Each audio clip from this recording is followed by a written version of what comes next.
Hi everyone, I'm Michael Williamson from TechGrowth Insights. I'm here today to talk about a crucial topic for B2B technology and telecoms firms, and it's win-loss analysis and optimization. First off, what exactly is win-loss analysis? Well, simply put, it's a process of proactively understanding and influencing the factors that contribute to your sales team's ability to win new business opportunities. It helps you determine why your account teams is getting new business and how to combat customer churn. And without analysing your successes and failures, it becomes much harder to optimise over time and increase your win rate. So what's the purpose and key benefits of conducting win-loss analysis? Well, the main goal is to become more effective at winning new accounts by equipping your sales reps with evolving insights into why customers choose to buy your products and services or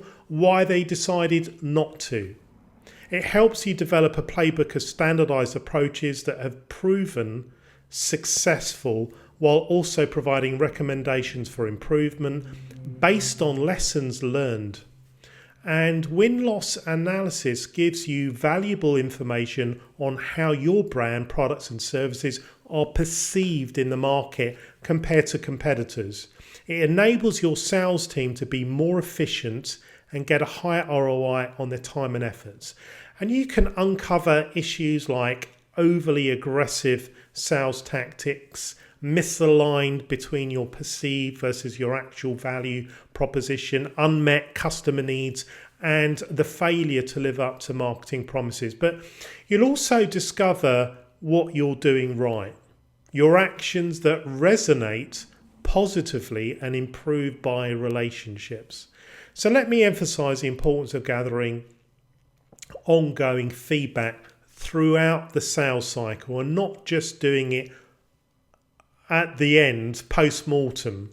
After key milestones like the discovery meeting and the client presentation, proactively seek input on what went well and what could be improved. Find out what else the buyer needs to build their confidence in your solution. Of course, you should absolutely conduct thorough win-loss reviews after each deal is won or lost. And also document the lessons learned so you can optimize the sales process for better results moving forward. Leverage both quantitative data from your CRM, but also qualitative insights from the sales team to get a comprehensive understanding of the deciding factors. I also recommend conducting post-decision interviews with buyers, ideally in person and led by an impartial non-sales resource. You want them to feel comfortable being fully honest without worrying that you're trying to still sell them something. So key things to probe on include how they found out about your business, what needs they hoped your offering would address, what worked well and what didn't work so well during the sales process, and the ultimate reason behind their decision. And when it comes to win-loss reporting, establish a regular cadence. Quarterly is often a good frequency, and create a metric-based scale to quantify performance and set clear intentions. A scale of between 1 and 10 rating. That kind of system can be applied to different aspects like product perception or sales cycle effectiveness and competitive positioning, and can be really, really useful. And examine your overall win rates and how they vary by segment or industry vertical. If you're seeing strong results in a particular sector, figure out what's working well there and how those lessons could apply to other areas with similar needs. And to drive meaningful action across your sales, your marketing and your leadership teams, make sure to visualize win-loss data and spell out concrete next steps. Socializing your analysis in an ongoing, easily digestible way is key to embedding a more effective win strategy over time. Many B2B technology and telecoms leaders are seeing success by making win-loss analysis a core aspect of how they operate. For instance, a leading cloud communications provider used analysis to identify a major product gap that was causing them to lose out to a particular competitor. And by prioritizing that capability in their roadmap, they were able to significantly boost their win rates and gain market share.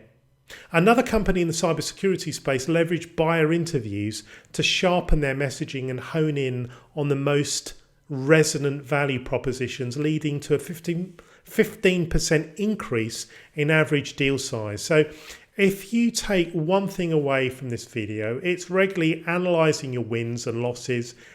It's an absolute must for any technology or telecoms company that's serious about growth. And it's not always comfortable to examine your losses. It's really not. But these insights are pure gold when it comes to optimizing your strategic approach.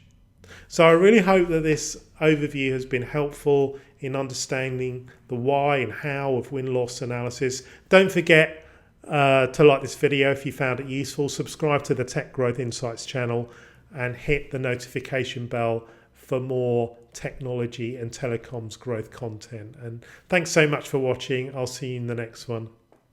God bless. Bye-bye.